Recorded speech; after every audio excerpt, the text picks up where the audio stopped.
کبھی سوچا ہے کہ اللہ ہمیں آزماتا کیوں ہے؟ کیا اللہ کو ہمارے آنسو کی ضرورت ہے؟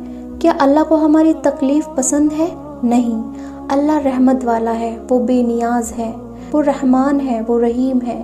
لیکن اللہ جانتا ہے کہ بنا امتحان کے ایمان مضبوط نہیں ہوتا، اور بنا اندھیری رات کے صبح کی قیمت سمجھ نہیں آتی۔ انسان جب سکھ میں ہوتا ہے اکثر اللہ کو بھول جاتا ہے، لیکن جب درد میں آتا ہے تو سب سے پہلا سجدہ یاد آتا ہے۔ اور یاد رکھو، اللہ کو وہ سجدہ زیادہ پیارا ہوتا ہے جو آنسو کے ساتھ کیا جائے۔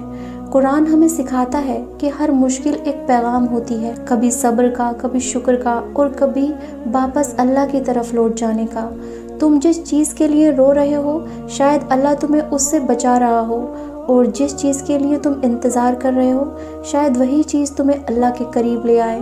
زندگی میں جب سب دروازے بند ہو جاتے ہیں تب صرف ایک دروازہ کھلا رہتا ہے، وہ ہے اللہ کا دروازہ، اور جو اس دروازے پر سر جھکا دیتا ہے اللہ اس کے لیے وہاں سے راستہ نکالتا ہے جہاں سے اس نے تصور نہیں کیا ہوتا۔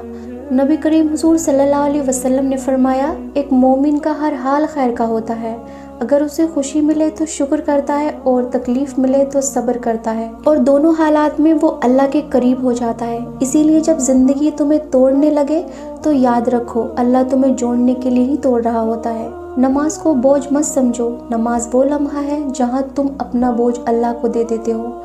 دعا کو چھوٹا مت سمجھو، دعا وہ طاقت ہے جو تقدیر میں لکھے ہوئے لفظوں کو بھی اللہ کے حکم سے بدل سکتی ہے۔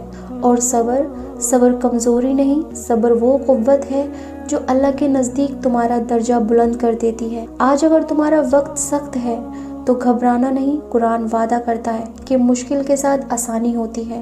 ہو سکتا ہے آسانی تمہاری سوچ سے الگ ہو، لیکن یقین رکھو وہ تمہارے لیے بہترین ہوگی۔ بس اللہ کا رشتہ مضبوط رکھو، دنیا خود سیدھی ہوتی چلی جائے گی۔ اور جب دل بھاری ہو تو بس اتنا کہہ دینا، یا اللہ مجھے اپنے حوالے کر دے، کیونکہ جو اللہ کے حوالے ہو جاتا ہے اللہ اسے کبھی تنہا نہیں چھوڑتا۔